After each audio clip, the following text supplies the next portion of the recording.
The Finnish capital Helsinki recently opened a newly constructed bike tunnel under the main railway station, which shortened the journey for cyclists by 600 meters and saved them from having to waste time at several busy intersections. And that was the last drop. I realized that I have to talk with someone who was involved in the development of cycling infrastructure in Helsinki and could explain how they do it. Because while in many cities people make excuses that their weather is not suitable for cycling, there is Helsinki where the modal share of cycling is higher than in many more southern cities with much better climates. So, what's the secret of Helsinki? I wouldn't say it's really a big secret. Like all the Nordics, not just Finland, but Sweden and Denmark and even Norway, have had this street planning principle that has catered to cycling to at least a certain extent. Of course, the car revolution that occurred in the 60s and 70s marginalized cycling to the extent where many densely built urban areas excluded cycling because we had to maximize street space for cars. But then when you went to a more sprawled out suburban areas with wider streets, there's always been a multi-use path next to the streets with the flow function, so the collector streets and the main streets. We've always made sure that there's a multi-use path, so combined cycling and walking path that enables cycling. And it's been like before the industrial revolution, the car revolution of the 60s and the 70s. Finland, especially the bigger cities in Finland, had very similar bicycle infrastructure as Denmark or Copenhagen still.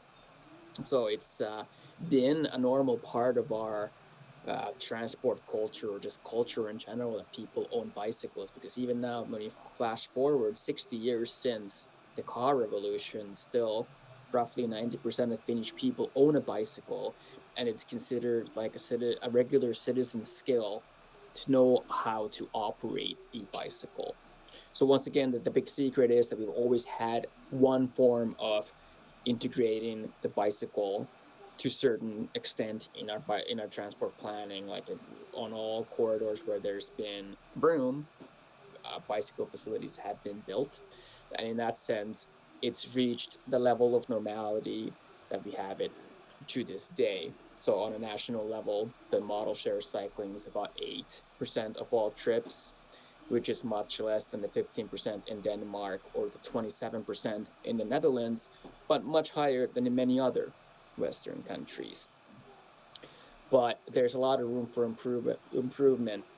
But I'm guessing that we're going to get to that as this discussion, this chat goes on. So you're now somehow like returning to the cycling. Actually, it was quite popular before 60s, as I understood. Yeah, in a way, I mean, I could steal a quote from a well-known Danish urban planner that we must go back to the past to go into the future. So yeah, the bicycle as a mode of transportation is going through a renaissance, and that means that we're now in a phase of big paradigm shift, changing the mindset, changing the way that we plan our transport system as a whole to integrate the bicycle back into the mix. So not just building multi-use paths where we have room, but to make sure that all thoroughfares, the streets with a flow function, so streets that are main streets, collector streets, where the traffic volumes are high and speeds are high, that we need to have physically separated bicycle infrastructure on those streets. And then on streets that have more of an access function, our traffic calmed so that we do not need any separate bicycle infrastructure. And if we compare this new phase in development that we have now to how we did things before, between the 60s and the beginning of the millennium, it's a reversal in psychology, because back then we maximized room for cars on thoroughfares, and then on the quieter residential streets we had plenty of room so we could make these multi-use paths on these sides of these streets. So in a big way, it was like the opposite of what they were doing in the Netherlands, for example. But even though we did things wrong to a certain extent, that was the secret in keeping the bicycle, maintaining certain role with the bicycle in our transport system throughout these years, even when the car revolution, the cars became more dominant in the transport system. And how did you start to recover this bike infrastructure and to change these approaches to this to the current state? And what was the stimulation of this? It was demand from people, or maybe it was somebody very like in the local authorities who decided to do this. How it started? It's been a long process, and it will have been a combination of demand from the public and then realization of the need to do this kind of development from public officials. A combination of both. Ever since the 70s, so when Copenhagen style cycle tracks had already been removed from our main streets and space for cars maximized and cycling combined with walking, there was this acknowledgement, this realization that to make the city function more and to reduce congestion, we need to increase the volume of cycling, a space efficient mode of transport, so that we get more people to move around in these streets. We can maximize the capacity of these streets and also increase public health and reduce emissions. In the 70s, of course, this was done with the SCAFT principle. This is what the principle that I mentioned before, which was our secret, was called. It was devised in Sweden at the end of the 60s as a result of car volumes increasing and room for cycling and cars to coexist disappeared. They knew that something had to be done because traffic safety for cycling was diminishing exponentially. So what they adopted was the SCAFT principle, which dictated that cars and bikes cannot mix. We need to always have separate bicycle infrastructure. So they got part of the equation correctly. So when you're in thoroughfare, you need separate bicycle infrastructure. But then when you go to quieter streets, you shouldn't. But what this resulted in was the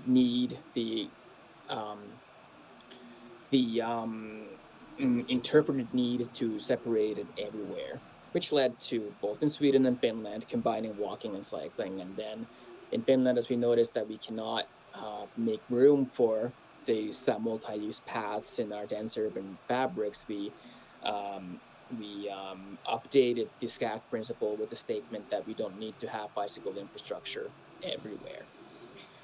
So we were then kind of shoehorning the SCAFT level bicycle infrastructure in the 70s and 80s and 90s to enable cycling where, according to the mindset and the principle of those days, where we had room. Now coming into, say, 2010s, the beginning of 2010, as world was becoming more globalized, and we started becoming more aware of what's happening in other countries, or what has been the recipe for success in the Netherlands or Copenhagen, for example, and new, freshly educated master's degree recipients started working for the City of Helsinki. A realization was made that we've had this goal of doubling cycling since the 1970s, but reaching this goal cannot mean that we double problems caused by cycling. And this may sound weird that I'm saying this, but remember that we had combined walking and cycling since the 70s. They were sharing the same path. So you can imagine that if we have 2,000 cyclists go to 4,000 cyclists, or on some of our paths we already have almost 10,000 cyclists, that going to 20,000 cyclists, and then sharing that same 3.5 meter space with pedestrians, it's just terrible for the pedestrians in particular. And the pedestrian is king in cities. That's like the top priority method of movement, mode of transport, just what creates city life. So we knew that we had to change our principles. And that's when Helsinki started devising its own design manual for bicycle traffic. Not reinventing the wheel, but making its own that's completely separate from the rest of Finland. We had national standards for bicycle traffic planning, which was it was revised back in 2012, but was still heavily reliant on the SCAFT principle. So in Helsinki, they realized we can't use this. we need to look at what they've done in the Netherlands Mhm. and what they've done in Copenhagen. And then they realized that, okay, what's been done in Copenhagen is actually very transferable to Helsinki. Similar climate, similar urban fabric, and even though Danish and Finnish are two very separate languages, we're still Nordics, so psychologically we speak the same language, if you know what I mean. So they like, us Nordics really like things to be well structured and really rational. So this Nordic rationality we definitely share, and the way they've done bicycle infrastructure in Copenhagen is not just world class, it's not best practice, but it's also very rational. It makes sense, even for us Finns. But then we also realized that there's some things that we could also take from the Netherlands, like what they're really strict about in Copenhagen, for example, and in Denmark in general, is that they will always have unidirectional, period. Unidirectional cycle tracks on both sides of the street. We understand why, and that's definitely what we're doing in the inner city, in the urban core. But we also realize that where we have proper space for it, like if we have room to make Dutch style bidirectionals, which is properly separated from the roadway for cars and properly separated from pedestrians, also at intersections, we should do that if we can create a functional and an intuitive link to the unidirectional system. So then basically a design manual for bicycle traffic was devised, which was basically an English Finnish language copy of the CROW manual, the design manual for bicycle traffic from the Netherlands, but with a bigger emphasis on the Copenhagen approach, meaning that based on unidirectional system in the inner city, but then being complemented with a bicycle superhighway network, which is mainly separated from other corridors for cars and then being bidirectional. So this design manual was started back in 2010, and in about 2012, it was accepted by the Urban Planning Committee to be accepted as a guideline for all bicycle planning and therefore traffic planning. So also this big change was made that we're not talking just about bicycle infrastructure planning, but we're talking about transport planning as a whole, where the bicycle is integrated into the mix. It's always considered in all levels of planning in the city. So this new standard they passed, as I understand, also through the city council, and they approved it like on the level of the city, and they agreed upon It it. didn't Yeah. even need to go all the way to the city council. The urban back then it was called Urban Planning Committee. It's still pretty much the same thing. It's just got a different name in Finnish. But the Urban Planning Committee, which is in charge of what the Urban Environment Division does, it was enough that they accepted that into use. Of course, there's been citywide discussion because we had to transfer it from into bigger projects that have to go all the way to city council to get approved. Because if you have a big project with big funding, and I don't remember how many million euros per project it needs to be. I think it's over 10 million. If it goes over 10 million for a project, then it needs to be accepted by city council. So of course, a lot of just engagement with different levels of administration and different levels of government and stakeholders took place as that guideline was being made and as a new target network for cycling was planned, where the old principle was turned around and all the main routes for cycling were appointed to the main streets in the city, meaning that we'd have to redefine the way we use the space on those streets, and then having some old bicycle paths from residential streets removed because they would now, according to these new principles, be deemed unnecessary. Instead of having separate bicycle infrastructure on residential streets, we need to have traffic calmed residential streets everywhere. So all residential streets, all local traffic areas need to be traffic calmed.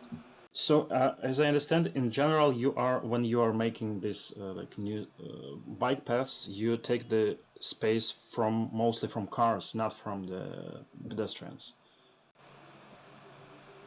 Yes, of course, it's not black and white like that because, as I mentioned, a lot of our old infrastructure with cycling was a combined path. with cycling and pedestrians sharing the same space. So we have places where before we would have had a 3.5 meter wide multi-use path, so combined path for both. Now that we have a physically separated cycle path and then a physically separated sidewalk on a different level, raised, just like in Copenhagen, the sidewalk is usually 2.5 meters wide. So one could interpret that now we've taken space from pedestrians, but in fact, the 2.5 meters of space that we now dedicated to pedestrians is much more than the 3.5 meters they had before that they shared with cycling. Because if you look at the minimum width required for a bidirectional cycle path, it's 2 meters. That's the absolute minimum. The recommended is 2.5. So let's say 2.5. We're left with 1 meter for pedestrians. Now that we have a separated bicycle path, we can give them 2.5 meters dedicated space. And then when you go to areas with higher pedestrian volumes, we're pragmatic and we make the sidewalks even wider, 3 meters, even 3.5 meters, that are dedicated for pedestrians. But yes, of course, when we're redistributing street space like this, it also means that we are redefining, adjusting the space for cars. In many places, we can just narrow down the car lanes because they were wider than they need to be before, and make that space.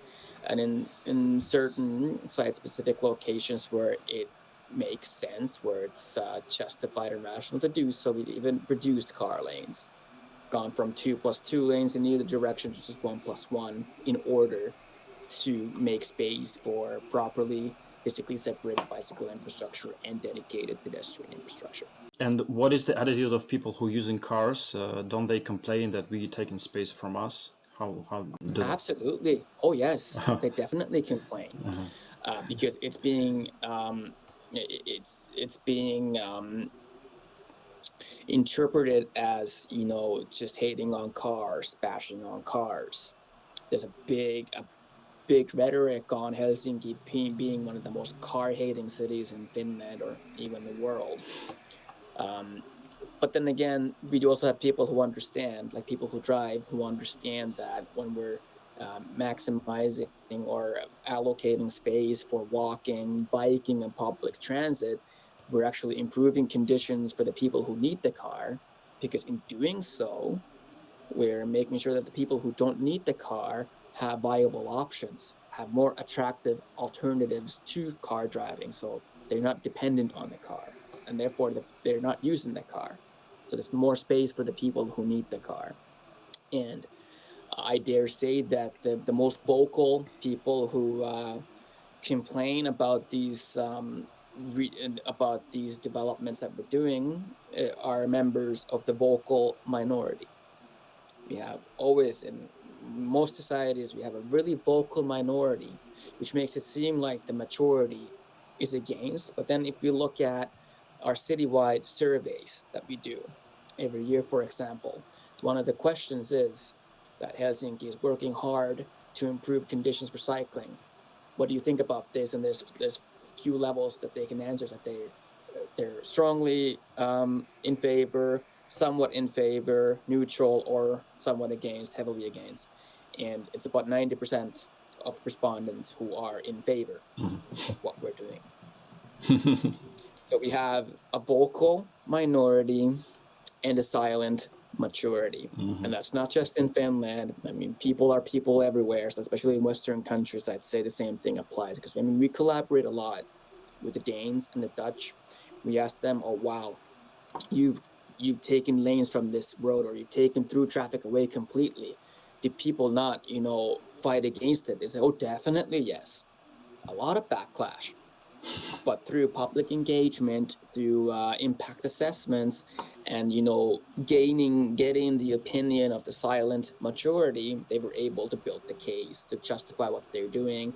And then through ex ante and ex post analyses, they can prove that this was beneficial to the society as a whole. So it's also really important to acknowledge that in the fairy tale land of the Netherlands, where everyone cycles, the rhetoric around redistributing street space is exactly the same as in Finland, for example. Yeah, and by the way, do you use this tactical urbanism methods to see how it works, or it's not your approach? Tactical urbanism, in its core meaning, is not that popular in Finland, I'd say. Well, and this on my part turns into societal speculation a bit. We're really conforming people in the Nordics and in Finland, for example. We like to follow rules, so tactical urbanism is sort of considered an outlaw thing to do. Does it exist? I'd say it does. But then also, on the other hand, we're already progressively redefining our urban realm in a way, to an extent, that is kind of really reducing the need to do tactical urbanism. But we do pilots, for example. For example, we're talking about heavily taming car traffic on some of our local streets and seeing if we can really vitalize the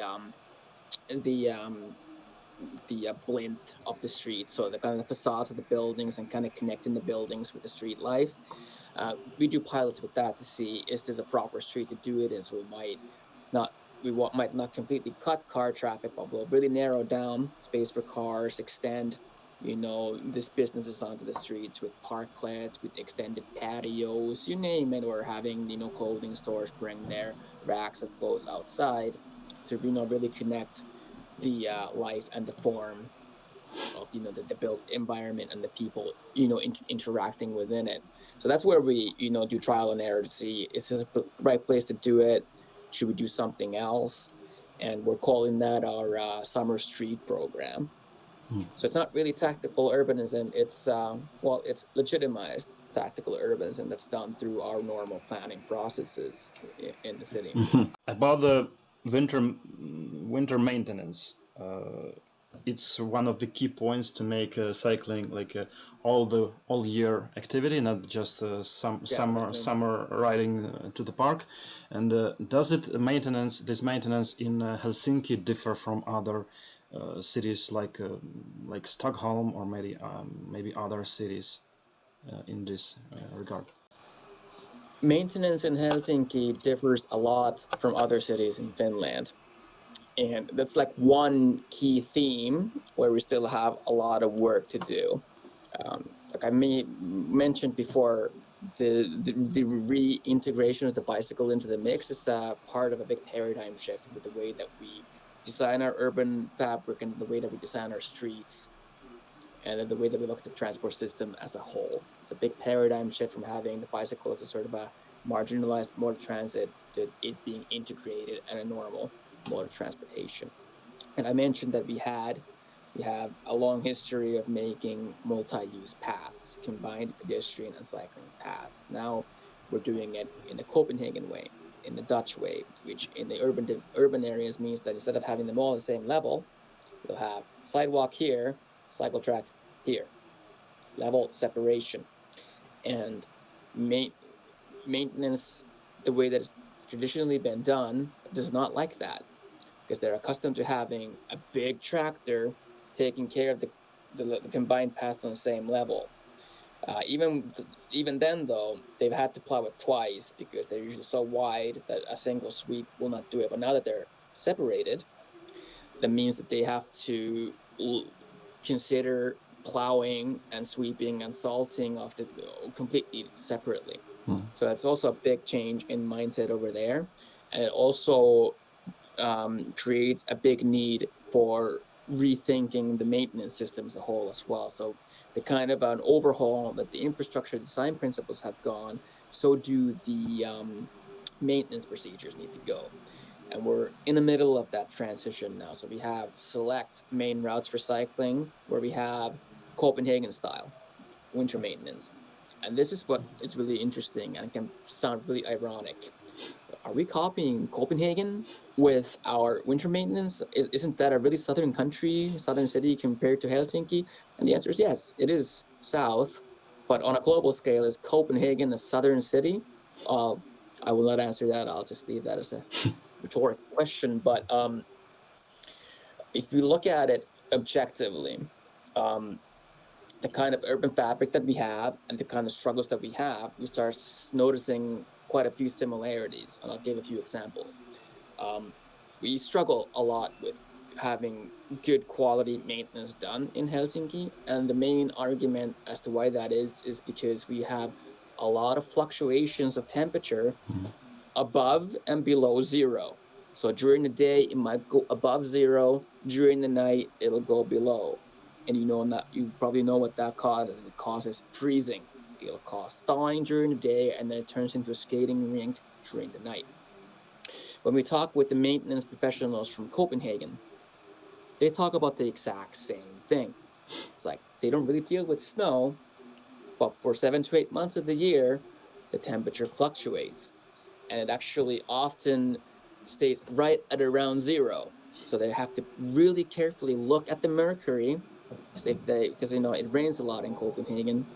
If they start seeing it go below zero, they have to press the red button immediately, because if they don't, they have 800 kilometers of skating paths in their city.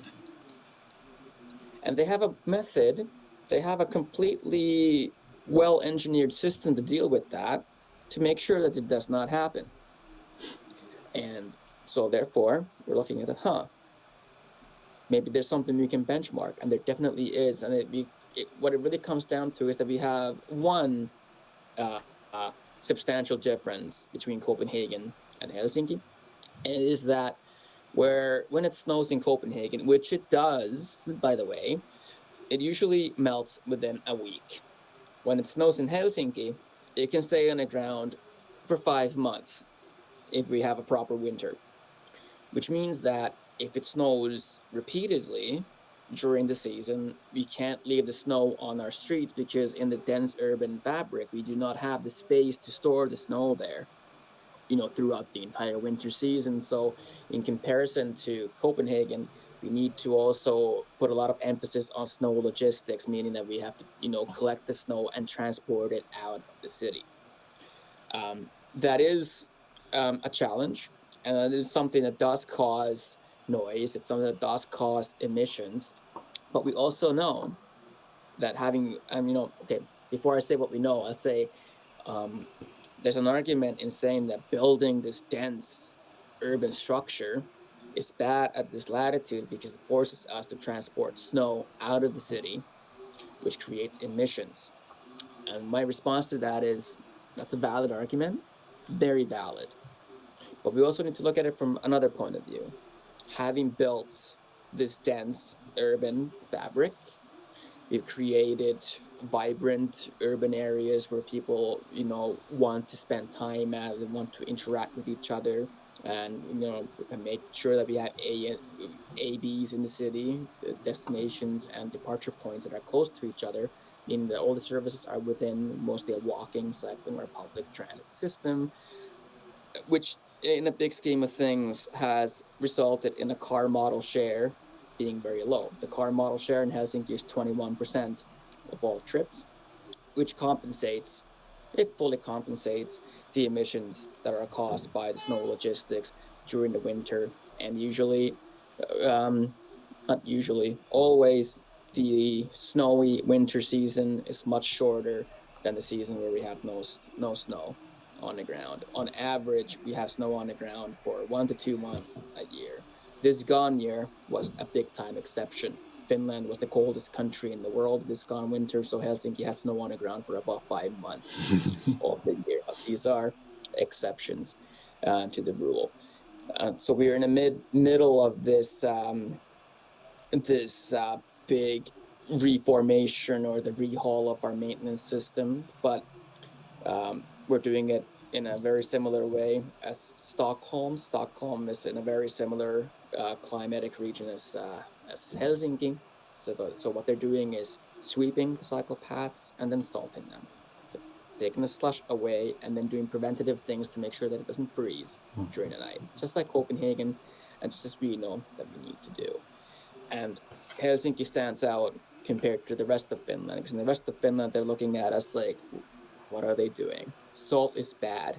And I'm not saying that salt is perfect, but it's a choice that you have to make when with the other alternative is people not cycling, which has long-term public health effects, and using subpar methods which does not prevent slipperiness throughout the day, meaning we have a lot of people falling down, injuring themselves, and then crowding the emergency rooms, which costs a lot more for society than using that salt or doing proper, winter maintenance and snow logistics.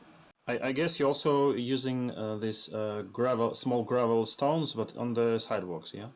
It's more for this. Yes, and it's still, to this day, where we stand now, that is the primary anti-skidding measure that we use on sidewalks and cycle paths.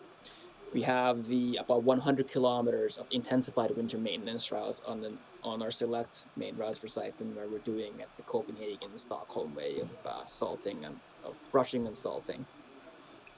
And it's doing it in a route-based manner where once the weather event begins, that's when the call out is made and they start doing the loop until the event is over. That's how it should be done. But then where we have the regular standard maintenance, that's where it's still plowing to a hard path surface and then putting the grit on top of that. And it is my assumption that we're going to be using grit for a long time, especially on our sidewalks.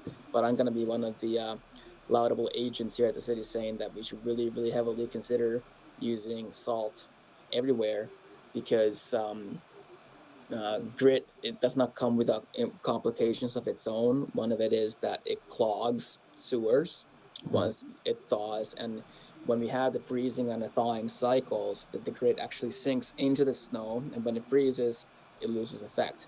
It's not there anymore. It's super slippery once again. And then when we got that hard-packed ice on the surface, the grit doesn't stick to it.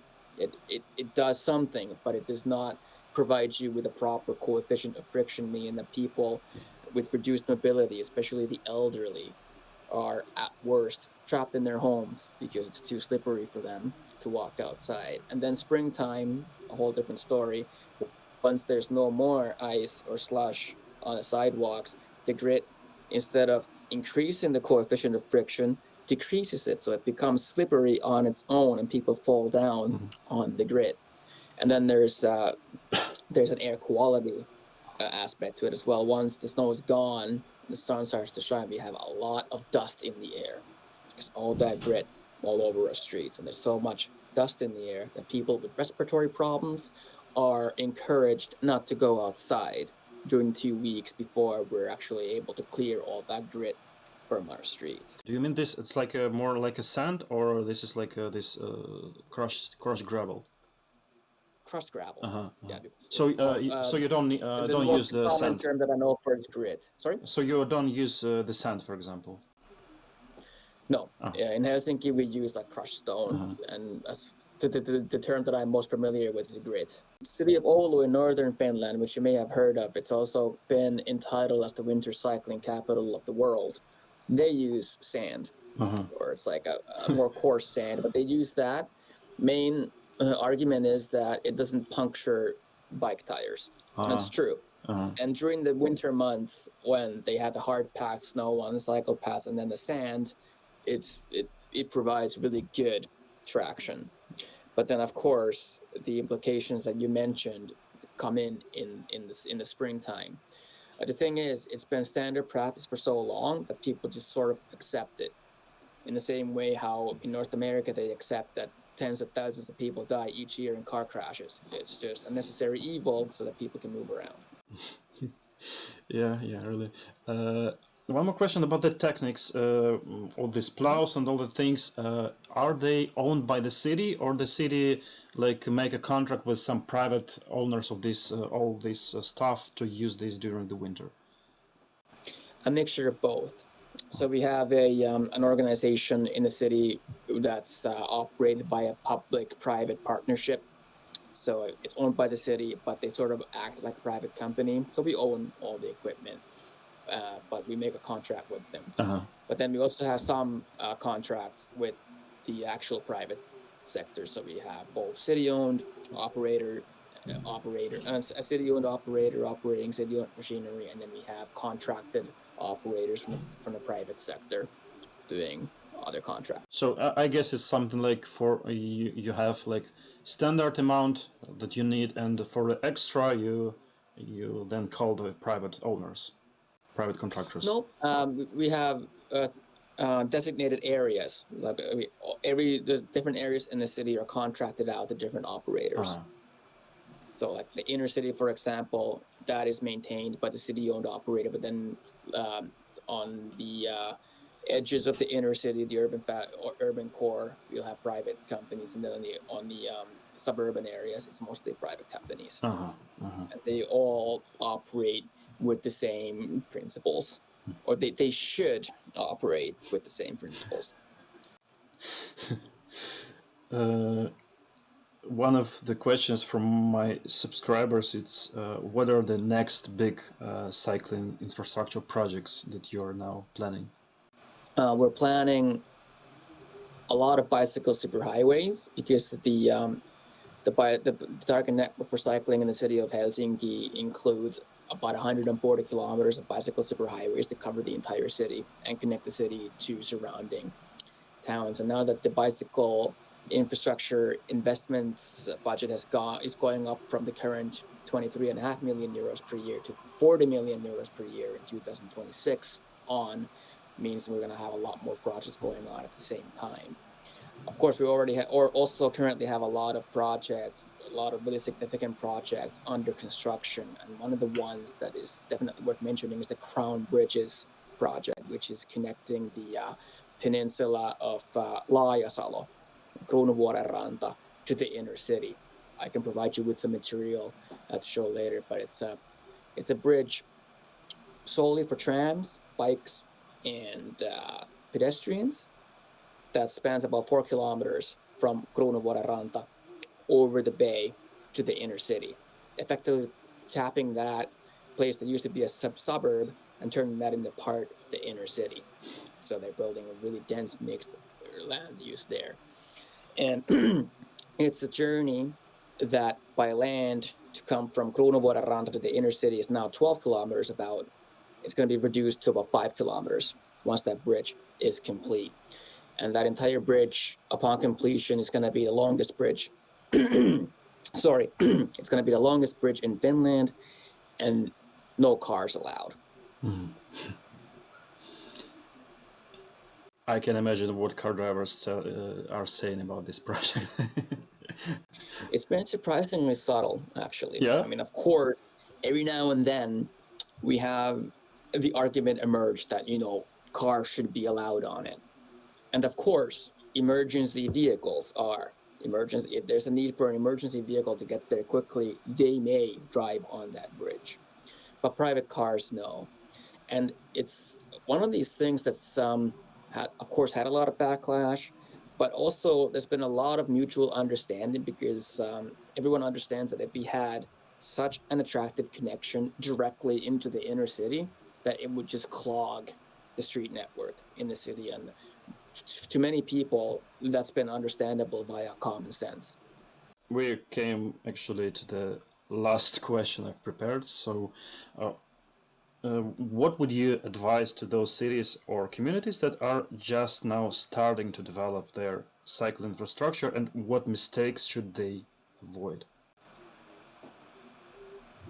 Well, the big fundamental premise that I know is really important is that you do not consider the bicycle as a separate silo in your street and infrastructure and urban planning, but you need to integrate it into all planning. And it basically starts with proper planning for cars. Like the Dutch say, a good bicycle plan starts with a good car plan. So we need to establish this well-balanced way of thinking about the car traffic network, where we separate the streets into those streets with the flow function and the streets with an access function. And then in making sure that the transport networks that we design and implement direct through traffic onto the flow streets, and then only traffic going in and out of areas into the access streets. And once we establish that level of planning, which the English call low traffic neighborhoods, or which the Spanish call super blocks, and to start calling that normal planning like the Dutch have been doing for 50 years, then that's the one fundamental premise that needs to be achieved. Then we need to talk about integrating the bicycle into that mix.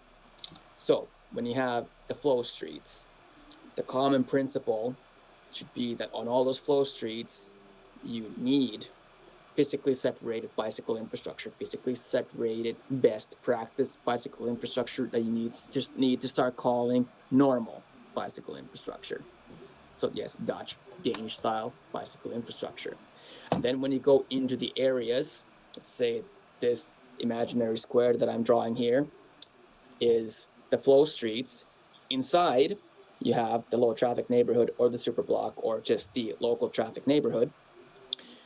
It's essentially you make sure that speeds in that area are not more than 30 kilometers an hour for cars, and that none of those streets attract through traffic. So you make sure that only traffic coming in and leaving drives in that area. Call this normal traffic planning instead of traffic calming. So making traffic calming a normal thing to do. And then once you achieve that, in those areas between the flow streets, you do not need separate bicycle infrastructure. You can mix bikes and cars. Once this has been established, which for many Western countries is it's a complete opposite of the way they're used to doing things. It's a really common argument that with these streets with heavy car traffic, there's no room for bicycle infrastructure. You need to make the room, and you need to make sure that these local traffic neighborhood sizes do not become too big, which stresses the local street network, and also creates a lot of pressure on a thoroughfare. So you need to make sure that it's proper size, so that the pressure for car traffic does not become too high. And then you can reallocate that space and make sure as well that for the longer trips, you have a good established system of public transit, trunk lines for public transit, preferably rail, trams, metro, suburban trains, because when you're integrating the bicycle into the mix, it's not about everyone using the bikes on all journeys, but making sure that trips under 5 kilometers are really attractive to be done by bike. And if you're talking about people living way out in the suburbs coming into the urban core, say this is 12 kilometers, you do not want everyone to be biking that distance, realizing that not everyone wants to do that. We want to make sure that there's a good catchment area for a public transit hub here that's easily reached by bike. And then there's a good public transit connection to the inner city. So bike train integration. And then once we start becoming more advanced, you need to talk about when we have bicycle infrastructure that's completely separated from the thoroughfares and going on in their own corridors, and perhaps when can we justify having separately built bicycle infrastructure in the low traffic neighborhoods. So essentially we're talking about the bicycle superhighways or high quality corridors, or whatever you want to call a 4-meter wide, completely separate piece of bicycle infrastructure. This is what complements the well-balanced transport network, and it's what connects the districts that are further away from the districts to each other, and also feeds into the public transit hubs.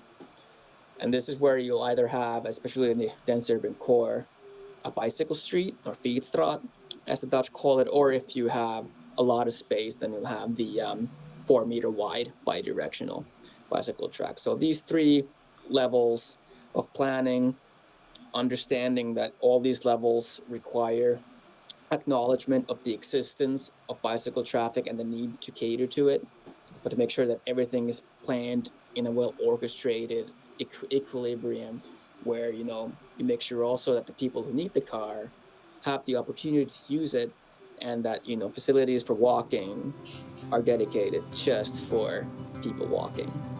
Thank you. I really enjoyed this conversation.